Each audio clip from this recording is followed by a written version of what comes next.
On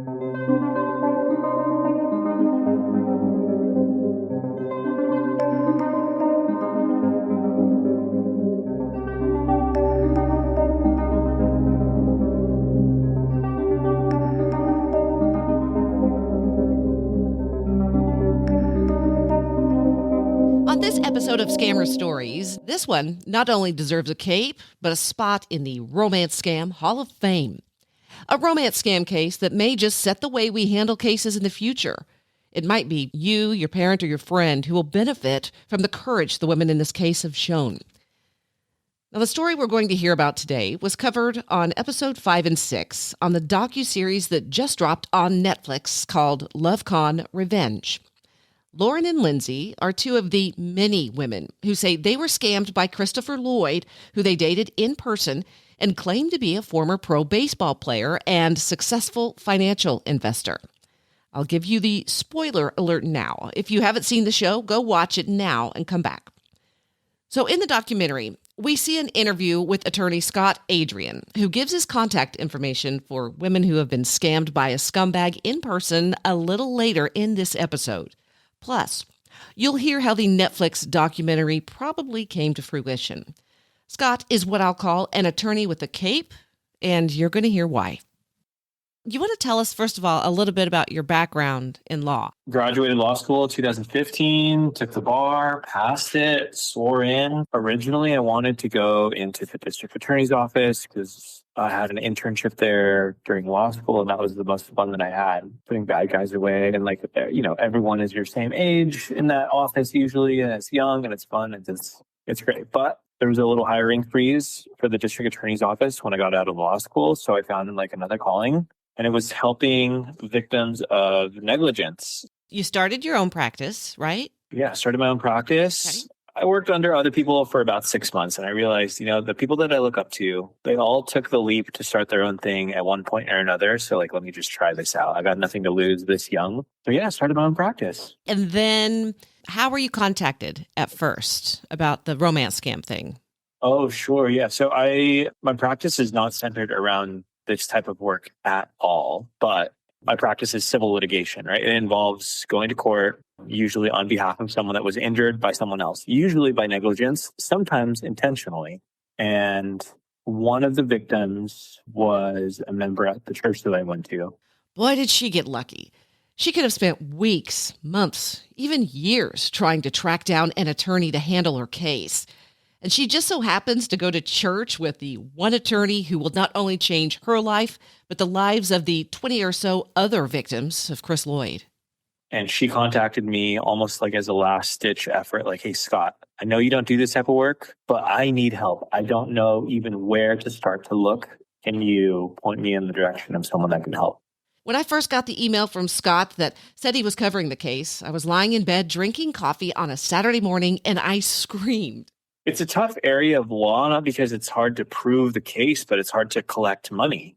Yeah, and tell people why that is. So it's an easy case to prove who's at fault, what the amount of harm was done, but it's hard to collect money from someone who doesn't have it. And often these fraudsters spend it as soon as they get it. It's in one hand and right out the other. So I could not find one attorney who practices this area of law. I felt so bad for my friend. She still suffers from a little bit of embarrassment, understandably, from the whole incident. So can't name her. You got a little creative. You looked at the law and you were like, well, we may not be able to find a DA who can press criminal charges, but we can go after him another way, like the Al Capone way. Yeah. Right? Exactly. Yeah. So I initially reached out to Christopher Lloyd, right? Like that. Let's put that name out there because that's who it was. Oh, yeah. We right? got to hear how that went.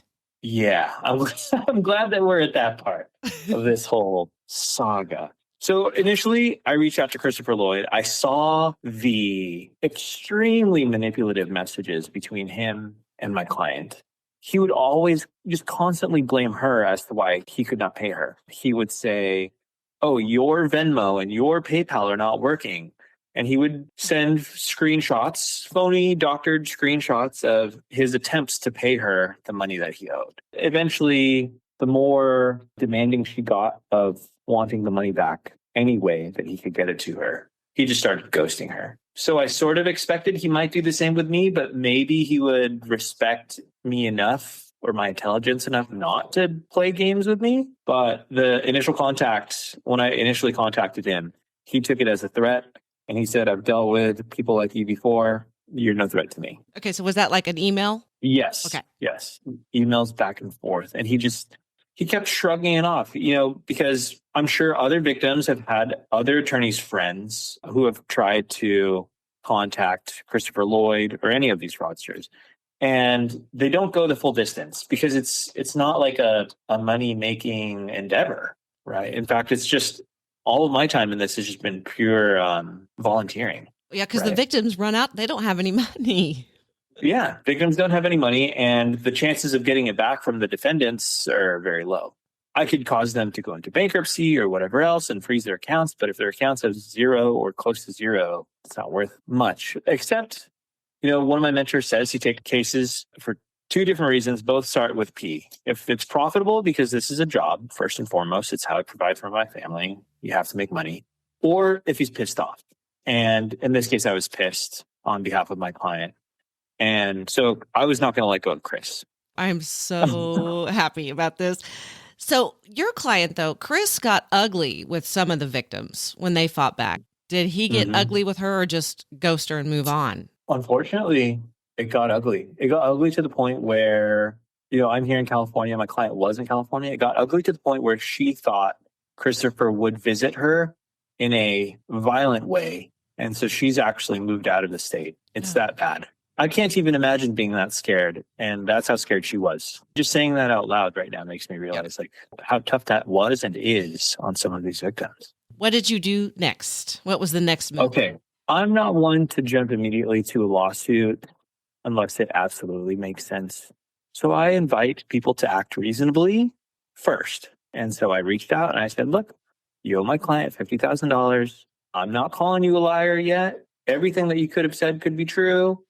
I don't quite think it is, but I'm just going to give you the benefit of the doubt now. Just pay my client back. We could even come up with a payment plan. He said, absolutely not. And then I said, look, my man, I think you've gotten away with it with other people who have threatened. I don't make empty threats. So I'll give you one more week. In so many ways, he said, I think you're bluffing. And then I filed a lawsuit. And he called my office the next 2 or 3 days over 50 times. Oh, my God.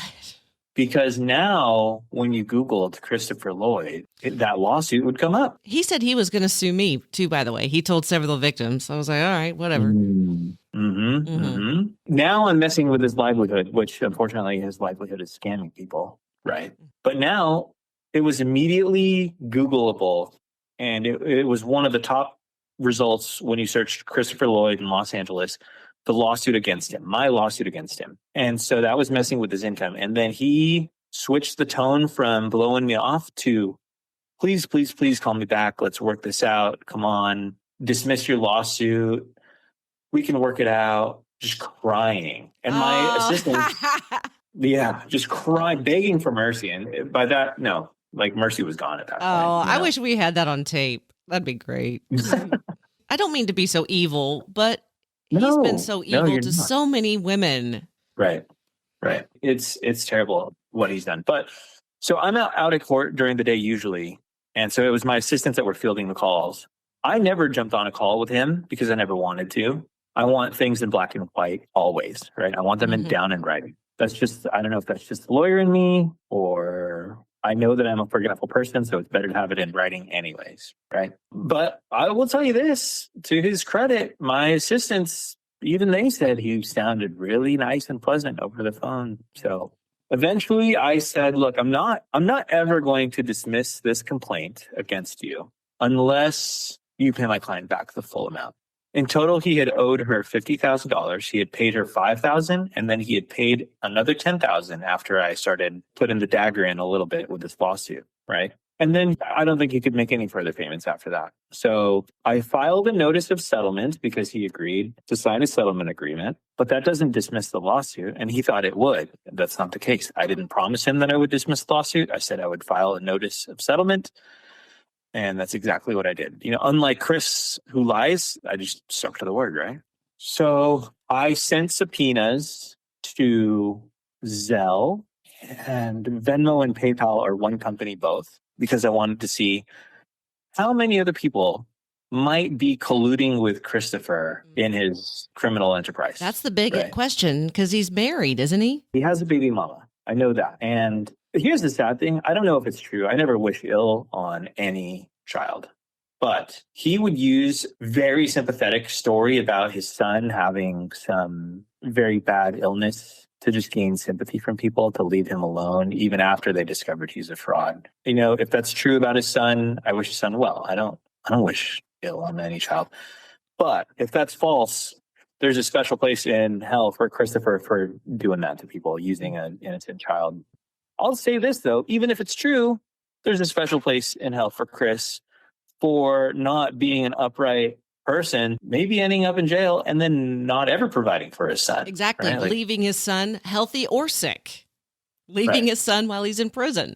Yeah. Not good. So I think he got tapped out as much as he could, giving money over to us. And then at this time, what was also happening legally is I was suing him in state court. Some other victims, I applaud their efforts, were putting him through the ringer in forcing a bankruptcy judgment on him. Now that is the interest. I've never even heard of that. I didn't know you could do that.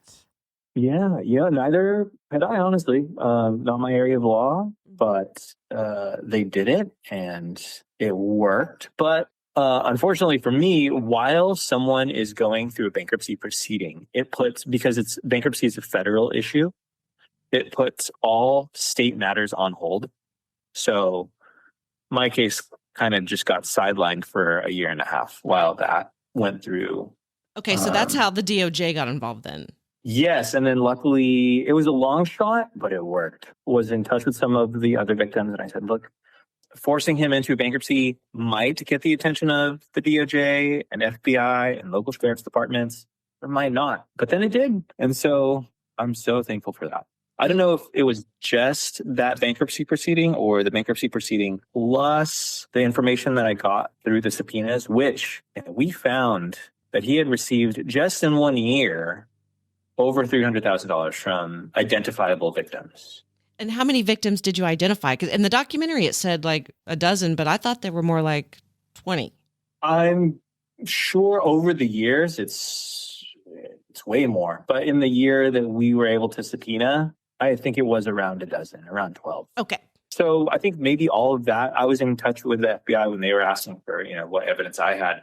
And I'd like to think it all worked, right? The TV show, the forced bankruptcy and discovery that happens in that, disclosure of assets and this and that. And then my subpoenas and what I found from Zelle and Venmo. I think it all worked out to encourage law enforcement to take this case as seriously as it should. Now, what happened? I was getting ready to fly out to California for his first court appearance, and I was going to meet the victims out there. And then it ended up that he wasn't in court because of something he did to get out of court. What happened that day? Court, unfortunately, is it's a lot of wrangling of different schedules. And so when a judge initially gets a case in front of him or her, the judge will set a bunch of dates, like a timeline saying, hey, by this date, I want steps 1 through 3 of this litigation to be done. And then 6 months later, I want steps 4 through 6 done. And then we're going to have a trial in a year and a half from now, right? There's way too many steps all to just for the judge to trust everyone to do everything by trial time, right? But when the judge sets those dates, the judge doesn't ask the attorneys that are involved, do those dates work? So what happens is a judge will say, okay, you guys come back January 5th, and we'll have a status conference about steps 1 through 3. When the attorneys start looking at their calendars, they say, actually, that date doesn't work. So then the file continuances, and then stuff gets pushed out just a little further and further and further. So Chris, he's not doing anything clever in federal court, I can tell you that much. But I think it's just scheduling issues that are pushing things out a little further. Now, I never saw a mugshot. Was he booked and then bonded out? I believe he was booked. I think, thankfully, now that it's at the federal level, I'm really hoping he can't ghost anyone anymore. So where does the case stand now? Is it going to go to trial, or how does this work now? So on the federal level, he is being prosecuted by the federal government. It's being prosecuted as a crime. In the legal universe, there are two worlds. There's civil, which is just a person versus a person, or just any entity versus any entity. It could be a business, a person, or whatever else. And that's where I exist. And then there's the criminal world, which is where the government itself is prosecuting you to put you in jail. So on the federal level, federal prosecutors are pushing on him, and they are hoping to put him away. Well, I hope that they're hoping to put him away. Prosecutors can make plea deals. So the prosecutors might be seeking to get a confession and an agreement that he's going to pay people back in exchange for a lesser jail term, which I don't think is appropriate in Christopher's case because of how much damage he's caused. But unfortunately, that's not within my purview. I will say on my end of things, my case is now taken off of hold because bankruptcy is done. Scott is hopeful, and they have a really strong case, but romance scam victims don't usually have much luck in civil court. They're told they gave their money away. Just go home and start over. We have some dates in October where we get to tell the judge, hey, look, I want a trial. I want a jury. Let's get it. Let's get the show going. Let me prove up my case. And hopefully the jury sees it for what it is. And I hope we get a very, very big reward. The unfortunate thing is civil court costs money, even if these victims, they're told by police departments, take it to civil court. It's unfortunate, but civil court costs money. Filing a lawsuit costs money. Finding an attorney who's going to do this, usually with no expectation of getting paid, is very tough, right? Unless you know an attorney, which thankfully for my client, she knew me. And I had the bandwidth to spend time and money on this case. Since the documentary, have other victims reached out to you? Oh, yeah. And from all over the United States. I would love to help everyone. It's not possible. I can help those in California, but, well, no buts. I'll say this. I would love to help those that I can in California, right?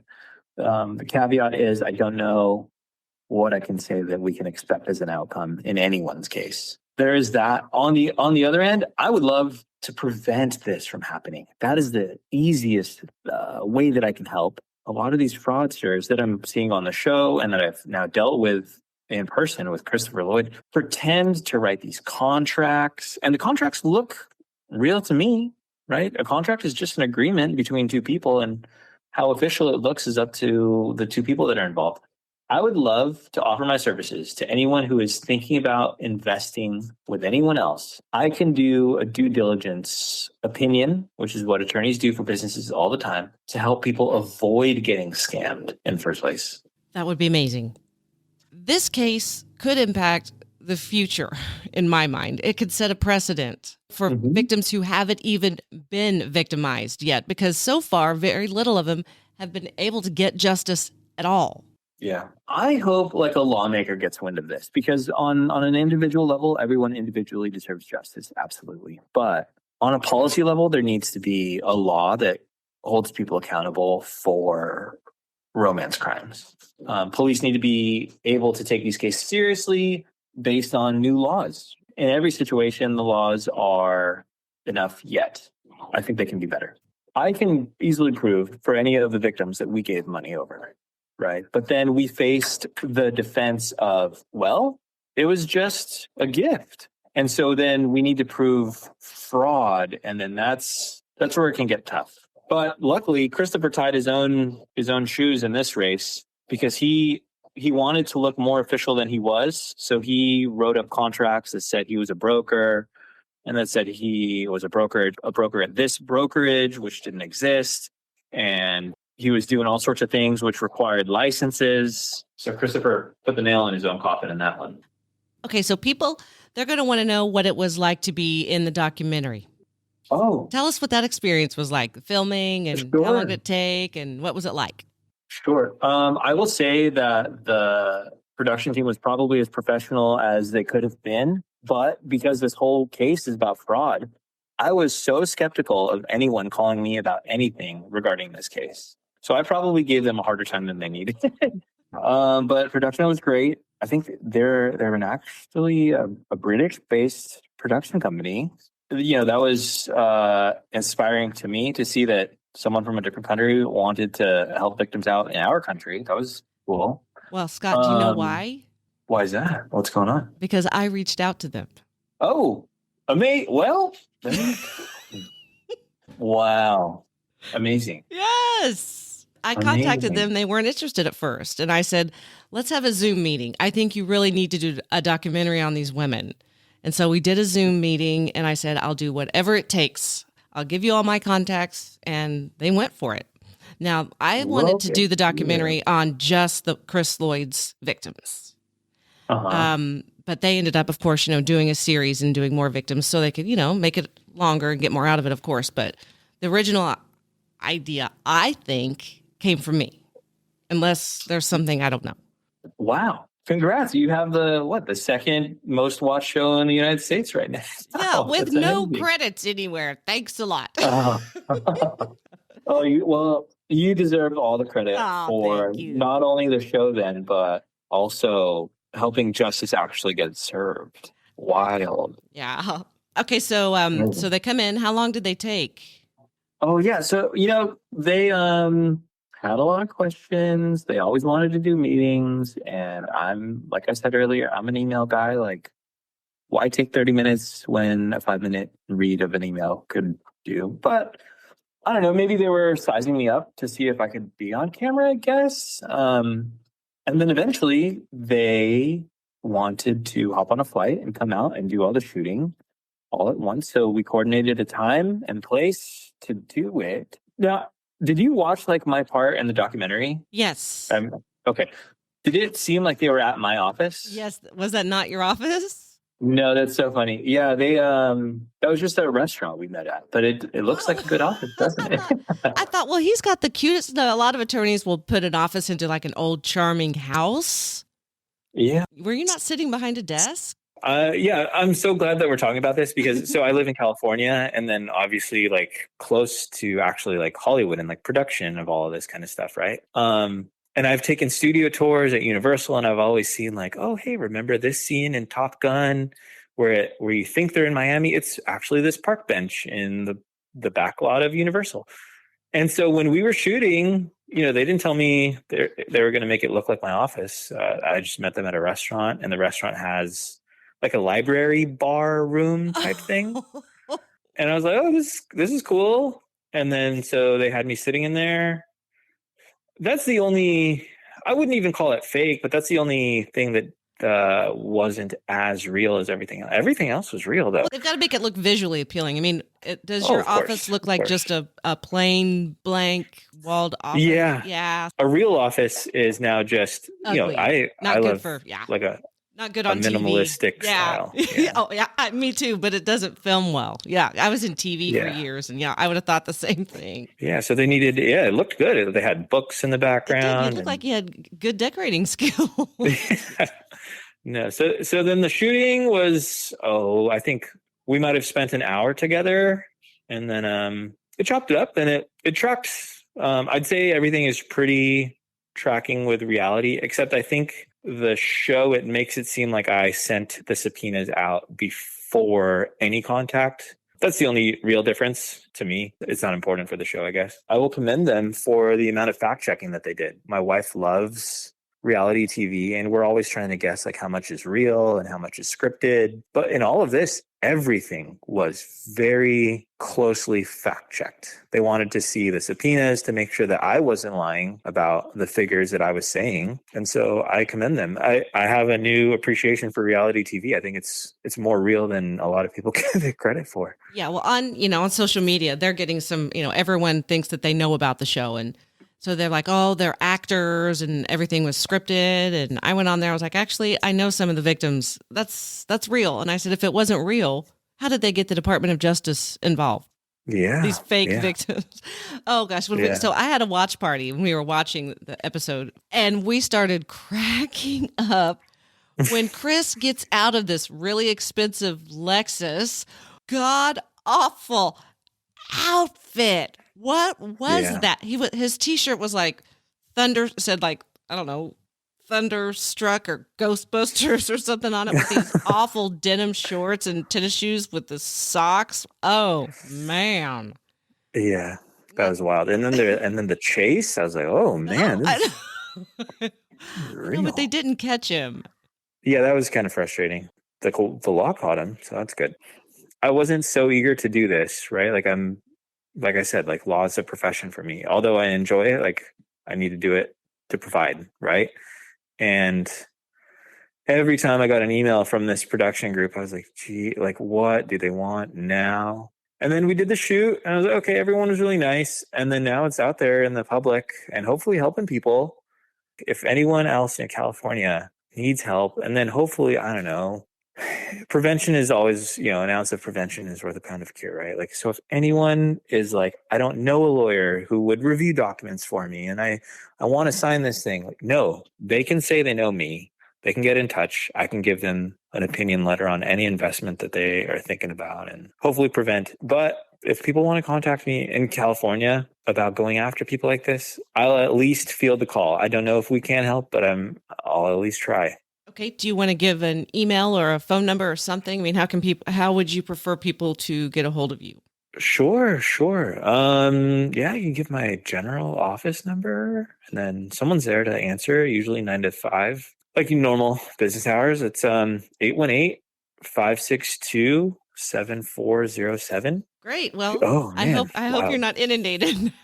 Yeah, I'm a little scared of that now, but it goes with the territory, right? Like I want to help. I also want to talk about something else we mentioned to lawmakers when I went with the board of advocating against romance scammers.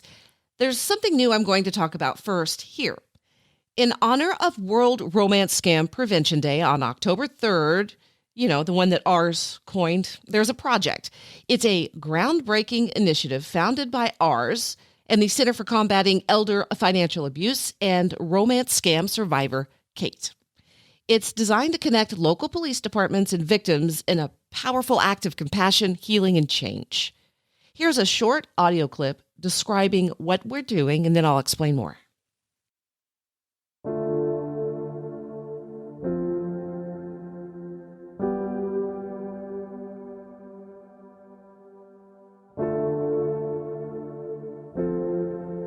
Romance scams are one of the fastest growing crimes, leaving victims emotionally shattered, financially devastated, and often completely alone.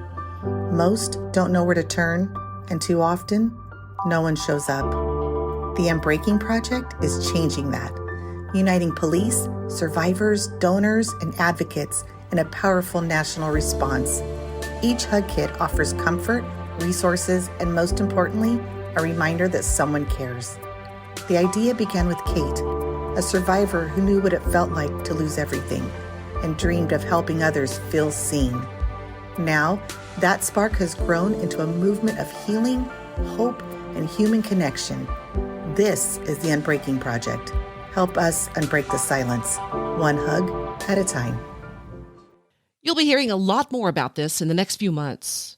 So if you follow the Scammer Stories Facebook page, you saw the pictures of me on my trip with the R's board in Washington, D.C. Now, the interesting thing is many of the offices we visited wanted to hear our ideas on what to do about the banking industry. I recently spoke with one of the higher-ups at J.P. Morgan. Here's a little of what he had to say. If you could just tell us your title, a little bit about what you do so people know who you are. Yeah, sure thing. So Darius Kingsley, head of consumer banking practices at JP Morgan Chase.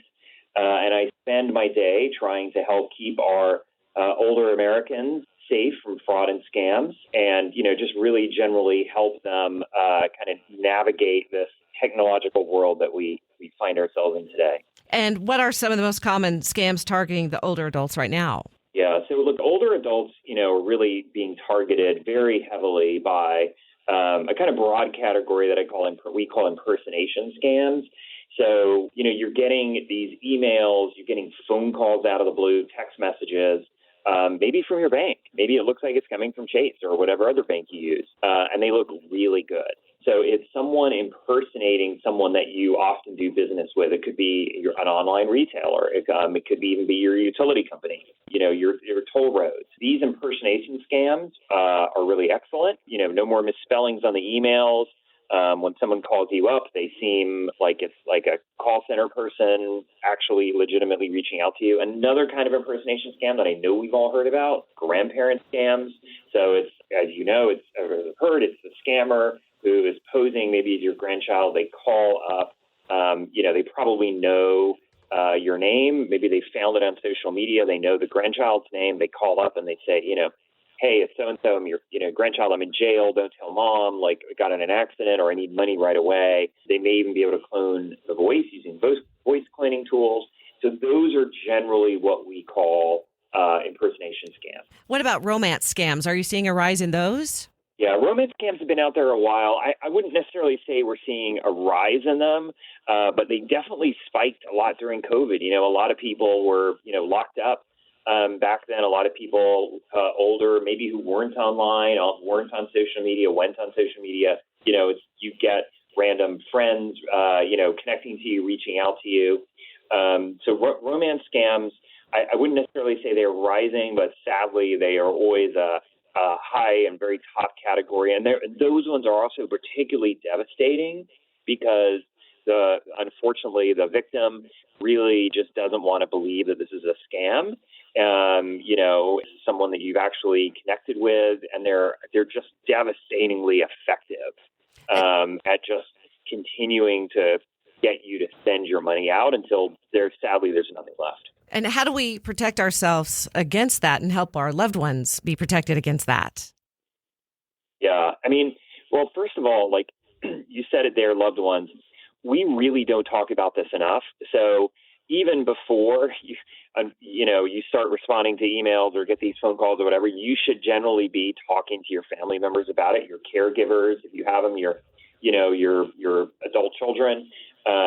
Talk to fraud and scams about them. If you're younger and you're listening to this, talk to your parents or your grandparents about it too, because embarrassment is a really big factor, and no one thinks that they're going to fall for a scam. This is how scammers are so successful, is because we all think we're immune to it. So that's definitely one thing you should be doing. But look, a little more like tactically to answer your question, log on to your bank or have your friend or caregiver or whoever help you. Make sure you got fraud alerts set up. A lot of us maybe have turned them off over time. Maybe there's new kinds of fraud alerts that weren't there before. Really go on and make sure that you're getting them. Maybe you can, sometimes you can add extra emails or phone numbers, and you can get your kids can get them too. So that's another thing. And then there's identity monitoring services out there that are free now. They didn't used to be. They really are now. Chase has one. We call it Credit Journey. It's free for customers and non-customers as well. And you can log on to it. You can get alerts if someone is trying to open up an account in your name, maybe a credit card. You can get alerts if like your information or passwords have been leaked out there into the dark web. Those are some real tangible steps you should do that are really easy and free, and many of us just don't do it. And I'm so not an expert in banking. So if someone is being scammed, is a bank allowed to contact a family member, or does a family member have to be on? It depends. If you have maybe a beneficiary added, every bank's a little bit different around it. So if, there's a beneficiary on file or a joint account holder, they definitely can. That doesn't always mean that they will. Unfortunately, sometimes that person may even be the exploiter. Sadly, a lot of times the older people will add on a family member and that person will wind up exploiting. So, banks are often super cautious about reaching out to other people, particularly if people who are not specifically on the account. But if, you suspect your parent is being defrauded or falling for a scam, you should definitely try to reach out to that financial institution on your parents' behalf and just see if you can give them a heads up. You're absolutely right. We cover stories all the time about family members stealing from elderly loved ones. So sad. Kind of quick, weird question. I'm going to talk to Congress about elderly fraud. Is there anything that you can think of that they can do that would help the banking industry crack down on this? Yeah, by the way, and thank you for doing that. I think getting the attention towards how older Americans are being targeted is really important. There's definitely a lot I feel like lawmakers and the legislators can do. Look, the U.S. is really fragmented. There's really no national strategy or response kind of coming from the government, kind of organizing everyone that can kind of close gaps, and that they leave older Americans vulnerable. And we're going to continue to be targets for international criminal activity. I don't think people realize these scammers aren't someone down the road anymore sitting in mom's basement. These are international crime rings. They run call centers out of Southeast Asia.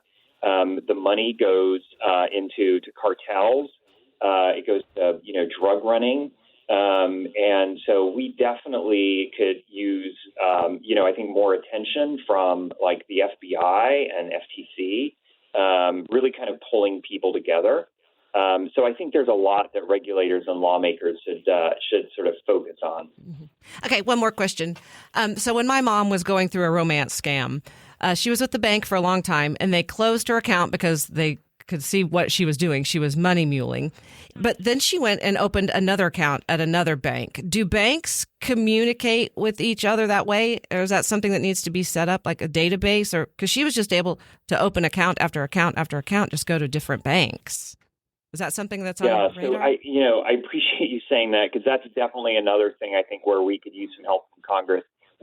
Banks are really limited for very good reasons on what we can share with other banks. So if we're aware of someone falling for a scam, we really can't, or maybe they're sending their money to an account that we might suspect might have been taken over. Maybe it's a legitimate account. It's a small business account that got taken over by a scammer. So it was real at one point, but all of a sudden it's being used as a money mule. We banks are really limited in our information sharing with each other and even with the federal government. And so I think this is another place where I think Congress can really kind of help step in and, allow for us to be able to share information. I mean, still respecting privacy, of course, that's the big concern, but share information more quickly among each other around, suspected accounts or activity. Yes. And if they suspect that someone is sending money to a fraudster, can they put a hold on that or not? Oh, absolutely. And we definitely do. We do all the time, all of us. And we use a lot of risk tools. We use AI behind the scenes ourselves to try to figure out. But again, a lot of the problem is a lot of these are actually legitimate accounts that are then maybe it's taken over at another bank by a criminal. We don't really know that because it's at another bank and it was legit when it was opened. Mm-hmm. So that happens. So it can take a while to figure it out. So there's definitely, we will hold, anything that we think is suspicious all the time. But bear in mind that most people make legitimate payments all the time. 99.9% of all the payments that our older Americans are making are legitimate. And some of them are big and some of them are unusual. Older people buy vacation houses too. Older people pay their, granddaughter's tuition at college. Those are really big payments. Those happen all the time. So it can be really hard sometimes to tell, even when you talk to the customer because they're under the spell and the scammer has told them what to say. It can be really hard to tell what's legitimate and what's not. Yeah, and I've heard two different schools of thoughts from victims and victims' family members. Some people want banks to do more and crack down more.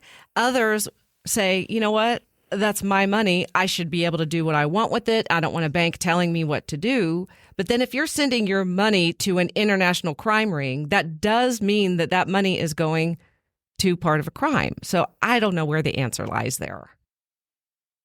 Yeah, you really hit the issue on the head. I think it is our money and we should be able to get it out when we want. And I think that's a very normal reaction. And again, it can be if we think it's a crime ring or the money is going to a fraudulent account or, leaving the country for bad purposes, we absolutely will stop it and we'll shut it down. But it's hard. And nothing makes people more upset than when you tell them we're not sure about this payment. And so we're going to hold it and we want to ask you some more questions. And it's a natural reaction. It makes people really upset. It's my money. I did work for it. I earned it. So I get it. And I think that's the balance that you're going to be seeing a lot more going forward from everybody. Okay, so I know I keep saying one more question. One more question, and then I promise I'll let you go. Are banks allowed to contact the FBI or local law enforcement if they do think that there's money muling happening? Oh, absolutely, and we do all the time. In fact, we have certain requirements under like the Patriot Act, for example, where we do have to notify the federal government, and maybe, and we can never tell you if this has happened, and our bankers will never know, so don't ask. But we maybe have to file suspicious activity reports, for example. So we absolutely do. We partner all the time with law enforcement, particularly on money mule accounts. Again, I think if we could get a little more clarity from the federal government or from legislation on what we can share and how fast we can share it, that would really help us get this information to law enforcement more quickly.